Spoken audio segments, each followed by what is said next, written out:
Bonsoir à tous, amis internautes, décodeurs et décodeuses.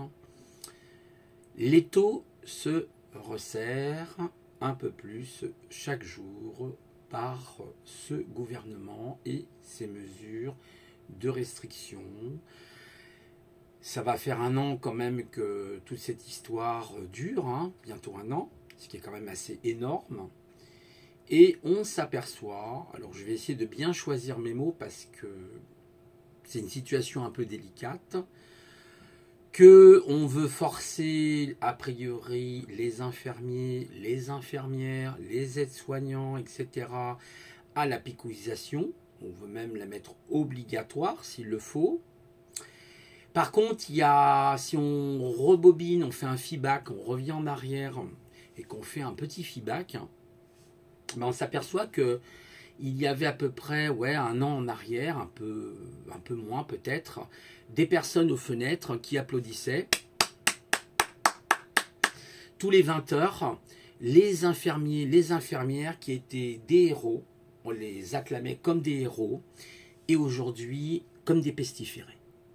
Voilà le remerciement, voilà les méthodologies de ce gouvernement qui sont vraiment scabreuses, écœurantes, dégoûtantes. Il n'y a pas d'autre mot à dire. C'est vraiment une honte lamentable. Lamentable. Vous voyez, c'est un peu ce rosé avec des taches blanches partout. Alors, évidemment, si la digue est lâche, eh ben, ça sera nous. Et on avait un président qui nous disait non, non, non, non, non, non, non, c'est la liberté de chacun d'être ou de ne pas être pic-pic.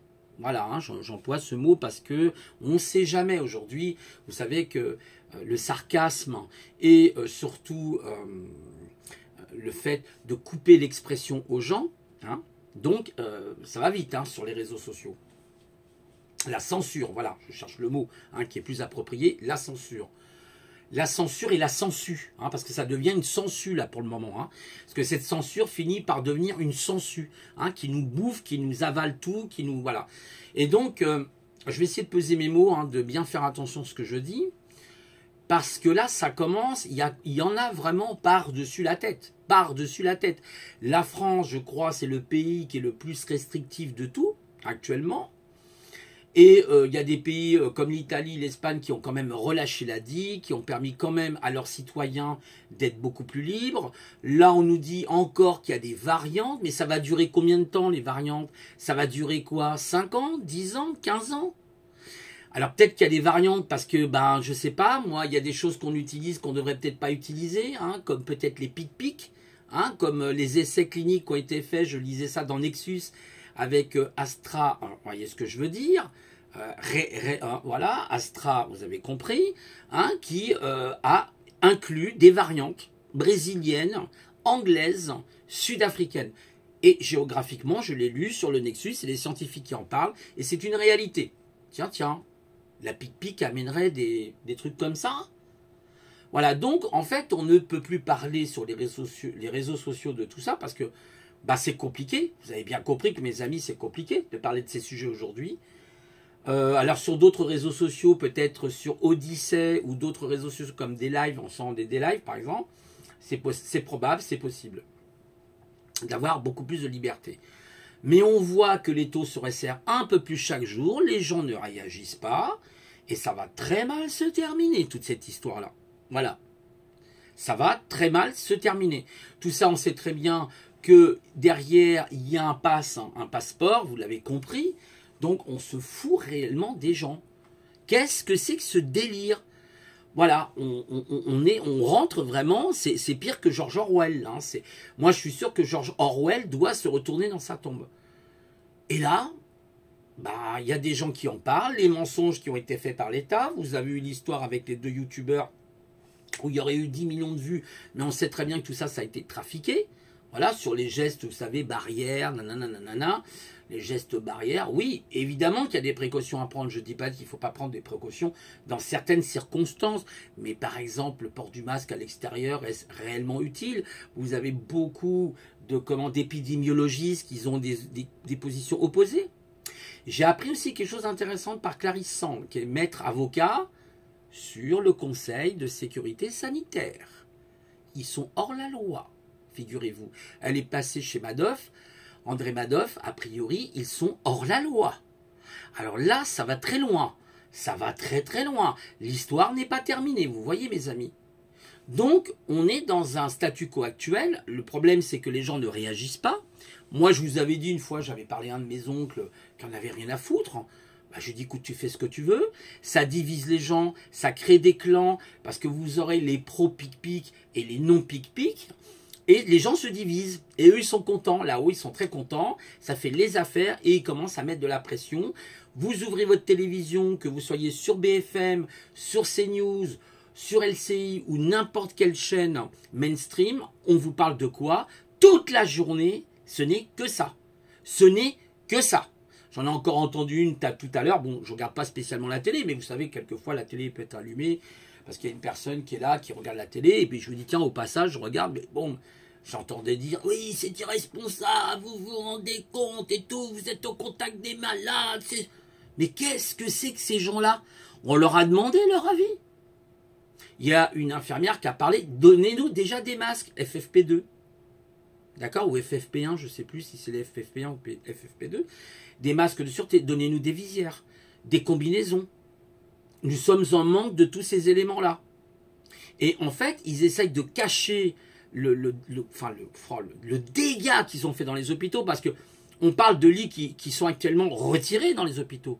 Mais vous savez que depuis à peu près une vingtaine d'années, je crois, plus de 100 hôpitaux ont fermé. Il y a les lits, mais il y a les hôpitaux qui ferment. Vous avez des cliniques qui ferment. Il faut le savoir.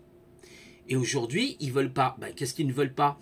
Ils ne veulent pas qu'il y ait un débordement, effectivement, des services de réanimation, des services d'urgence. Mais est-ce que c'est le problème des infirmiers et des infirmières? C'est la politique qui est menée actuellement pour faire des économies, pour privatiser les hôpitaux, parce que l'objectif, c'est de tout privatiser. Hein. On l'a bien compris que ce gouvernement, c'est ça qu'ils veulent, c'est privatiser avec les actionnaires derrière. Voilà. Voilà la situation réelle dans laquelle nous sommes. On se fout de notre tête. On se fout de notre tête. Mais personne ne réagit. Donc c'est complètement dingue. Voilà, donc voilà. Moi, par exemple, j'ai reçu des mails parce que là où je suis, on m'a dit oui, voilà, le week-end, vous pouvez vous inscrire sur la liste pour vous faire pic, là, voilà. J'ai dit waouh, c'est impressionnant. Ils vont arriver un jour avec des cartes de CRS pour faire picouser les gens. Moi, je vous le dis. Avec l'armée. Ça continue comme ça va se passer comme ça dans ce pays. Donc vous voyez, on n'est plus libre. On est dans une dictature. Évidemment, on ne veut pas le dire, mais on est dans une dictature. Moi, je le dis. Voilà. Et ben, je pense que vous aussi, vous le dites. Hein. Voilà, donc la situation, elle n'est pas très alléchante. Hein. C'est une situation plutôt pervers, tordue, vicieuse, hypocrite. Voilà. Hein, tout ça parce que je vous en ai déjà parlé. Le nerf du problème, c'est l'argent. Le nerf du problème, c'est les banques. Je vous l'ai dit, mes amis. Ce sont les banques. C'est eux qui sont plus ou moins derrière ça. Ils sont prêts à aller faire fabriquer un virus. Ne vous inquiétez pas. Ils en sont capables. Ils en ont les pouvoirs et ils en ont les moyens. Voilà. Rappelez-vous, 2009-2010 avec le H1N1. Qu'est-ce qui s'est passé? Il n'y a pas eu une crise en 2008-2009? Eh bien, qu'est-ce qu'on a eu derrière? Je vous en ai déjà parlé. Et à chaque fois, c'est pareil. Mais non, c'est des cycles, il faut comprendre. Non, il n'y a rien à comprendre. Moi, la seule chose que je vois qu'on comprend, c'est que tout le monde va passer en monnaie électronique, en crypto-monnaie, et bientôt, ils retireront les espèces. Ça ne se fera pas peut-être instantanément pour le moment, mais vous savez comment ils font? Vous savez, c'est comme l'érosion. Qu'est-ce que l'érosion? L'érosion se fait petit à petit. Si vous avez un rocher et que sur ce rocher, vous avez une goutte d'eau qui va tomber à un endroit précis de la roche, sans même parler de la mer, hein, ou une goutte d'eau. Hein, voilà, vous avez une chute d'eau et puis elle tombe toujours au même endroit. Elle finira, au bout de 100 ans, 200 ans, 1000 ans, faire un trou dans la roche et même transpercer la roche. Et bien c'est comme ça qu'ils font. ils y vont goutte à goutte, ils y vont par usure, et ils prennent nos libertés un peu plus... Donc, ça devient de plus en plus liberticide, et des lois sont faites, voilà, des projets sont faits. Je ne sais plus comment on appelle ça, ça porte un autre nom, c'est pas des lois, c'est des... Ah zut, je ne me rappelle plus du nom.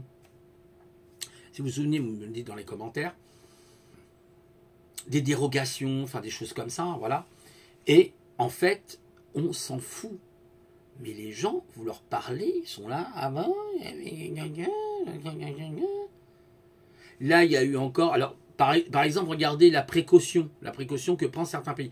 En Autriche, avec AstraZeneca, il y a eu un problème. Il y a une infirmière, pic-pic, elle est morte. Une semaine après la pic-pic, elle est morte. Coagulation du sang. Alors là, c'est en cours d'enquête. Hein. En Autriche, hein, je crois que c'est en Autriche ou en Hongrie. Soit la Hongrie, soit l'Autriche. Je crois que c'est l'Autriche. Par mesure de précaution, ils ont stoppé. Ils ont dit stop, stop à la pic-pic. Voilà. En Bretagne, il y a eu des cas, pareil, mais personne n'en parle. Il ne faut pas en parler dans les réseaux sociaux. Là, je risque même d'être straqué hein, avec cette vidéo. Donc, c'est un risque, évidemment, qu'il faut prendre en tant que sonneur d'alerte, en tant que vérité, parce qu'on ne peut pas laisser ça comme ça, c'est pas possible. Ça devient de pire en pire. Mais qu'est-ce que ça va être au mois de juillet? Au mois de septembre? Là, ça risque d'être très tendu, mais vraiment d'être très tendu. Et l'idée d'ailleurs de ce pass après, qui aurait, hein, parce que ils vont y aller comme ça, comme les gens disent rien. Eh bien, si vous n'avez pas la pic-pic, vous n'aurez pas le droit de rentrer dans des restaurants. Il vous faudra un QR code pour entrer dans un restaurant. Il vous faudra un QR code pour entrer au cinéma. Il vous faudra un QR code pour aller au théâtre. Et il vous faudra un QR code pour prendre les transports en commun. Et il vous faudra un QR code pour aller travailler.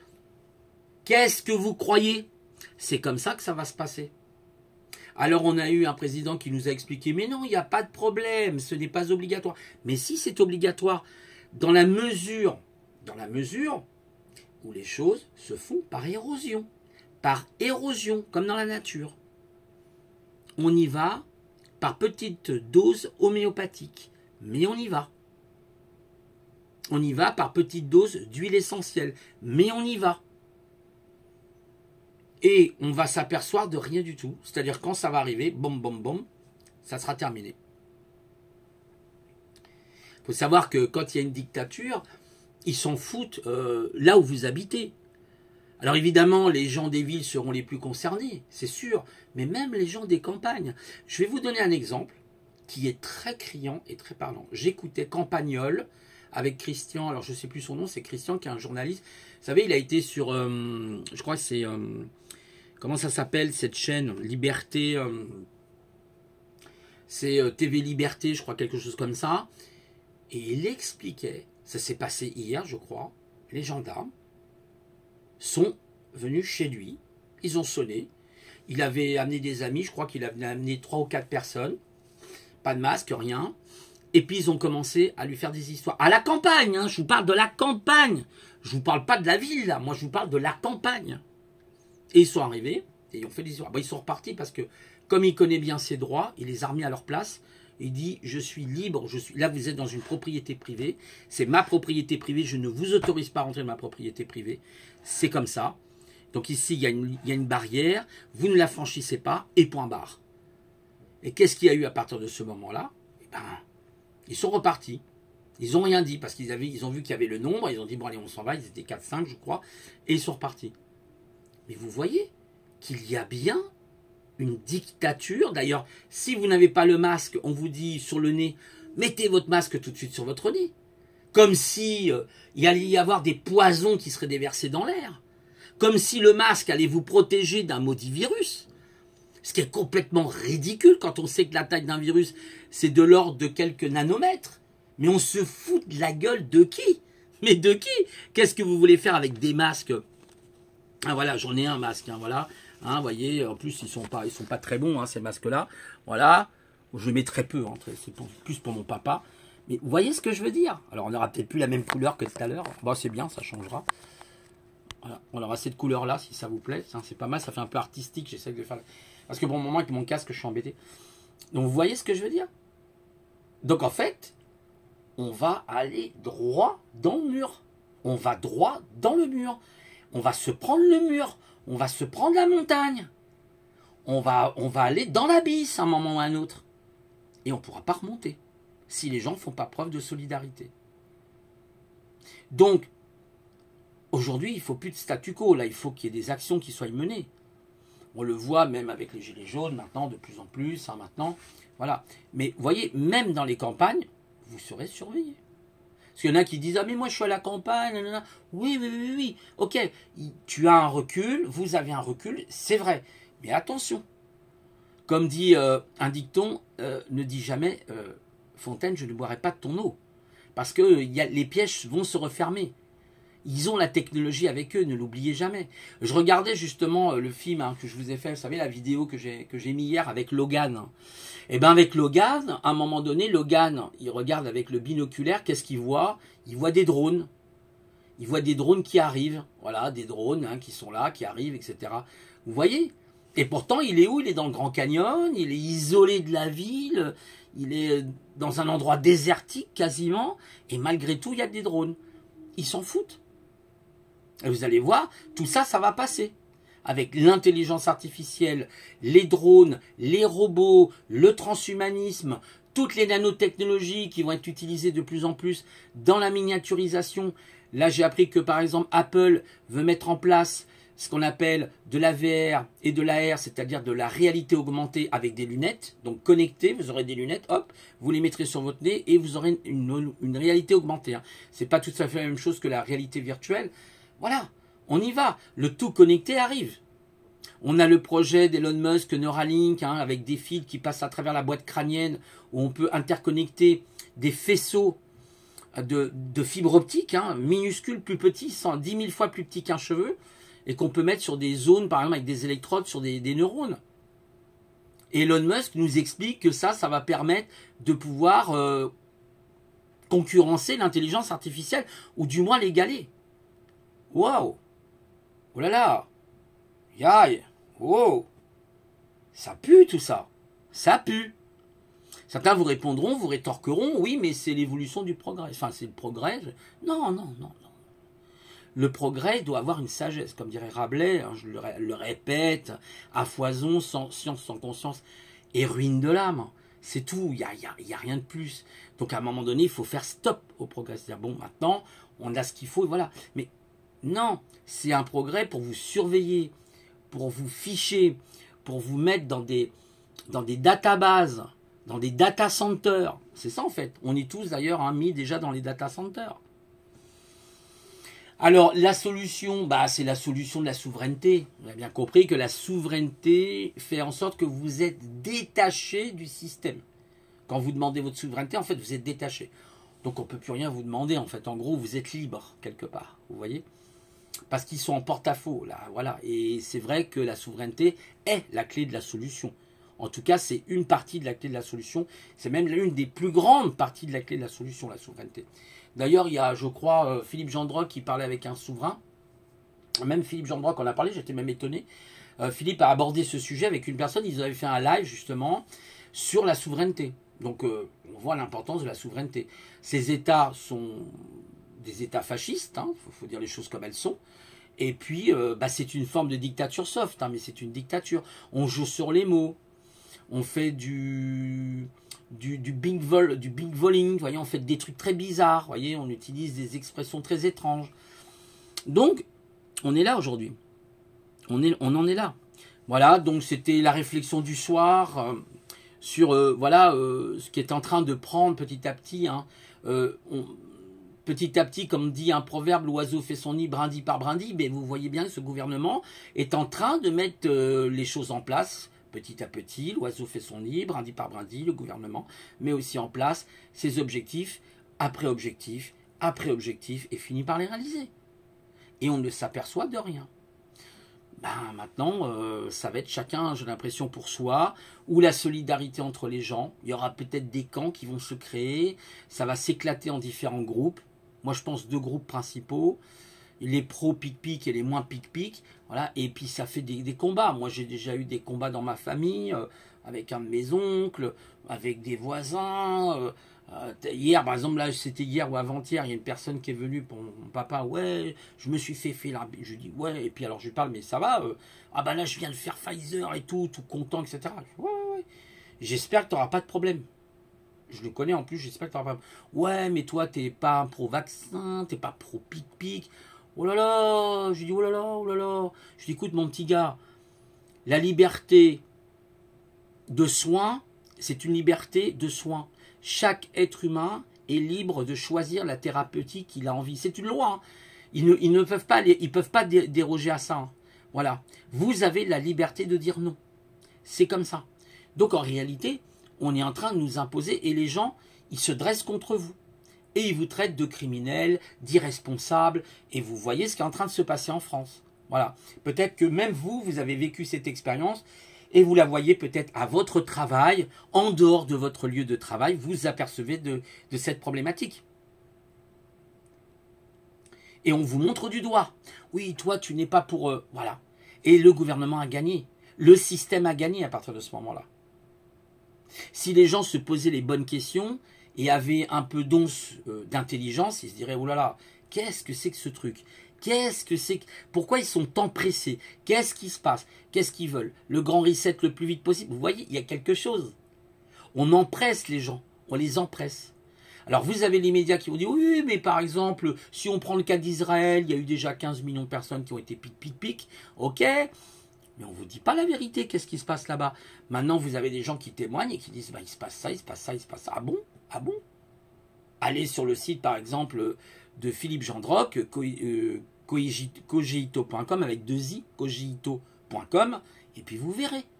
Vous avez le CDS aux États-Unis, vous allez voir ce qu'il dit actuellement. Moi je dis ça, je dis rien. Donc, sans compter les effets à long terme. Eh oui. Donc, moi je dis, si on a du recul, je veux bien. Pourquoi pas? Après, ça peut être un progrès, mais on n'a pas de recul. On n'a absolument aucun recul. Mais vous voyez bien qu'il y a quelque chose. C'est-à-dire, il y a un truc, on vous parle d'une pandémie qui, voilà, ça représente même pas 0,05% de la population, voire 0,005%. Mais c'est quoi le délire? Alors aujourd'hui, je crois que dans le monde, on est à peu près à 3 millions environ, pas très loin de 3 millions de décès. Ensuite, qu'est-ce que c'est par rapport à 8 milliards d'humains, 7,9 milliards d'humains? Rien du tout. Quand vous savez que par exemple la grippe espagnole a tué plus de 100 millions de personnes. Il y en a un qui dit 100 millions. Moi, j'ai jamais trop entendu 100 millions. Alors bon, allez, si on veut 100 millions, pourquoi pas? Mais c'est tout. Et c'était une grippe H1N1 du type A. C'est grippe type A. Influenza. Bon, voilà, c'était pour faire un topo sur cette histoire-là. Mais on voit à quel point la pression va venir chez vous aussi, chez tout le monde. Ils vont mettre le paquet. Voilà. Voilà. Bienvenue dans la dictature en 2021 de la France. Il y a même des pays qui ne comprennent pas, même en Afrique. Moi, d'ailleurs, j'ai des amis qui sont africains. J'ai un ami, ça fait au moins une quinzaine d'années que je connais très bien, qui est sénégalais. Je ne vous donnerai pas son nom, c'est normal, c'est l'anonymat. Son prénom, c'est Dominique. Eh bien, il m'explique qu'ils ne comprennent pas. Les Sénégalais, les Ivoiriens disent, mais qu'est-ce que vous faites en France? Qu'est-ce que c'est? Même eux ne comprennent pas. Vous vous rendez compte? Ils disent, mais vous êtes tombé sur la tête. Qu'est-ce qui vous arrive avec le professeur Raoul, etc. Voilà où c'est qu'on en est. Voilà, je ne vais pas vous embêter plus longtemps avec toute cette allégorie, toute cette histoire, cette rhétorique. Mais en tout cas, sachez que il va falloir relever les manches. Ça ne va pas être simple. Voilà, et puis, parce que c'est comme une contagion, ça, vous voyez, c'est comme une contagion, voilà, c'est exactement pareil. Eh bien, passez une bonne soirée, et je vous dis pour une prochaine fois, allez, au revoir à tous, amis décodeurs et décodeuses.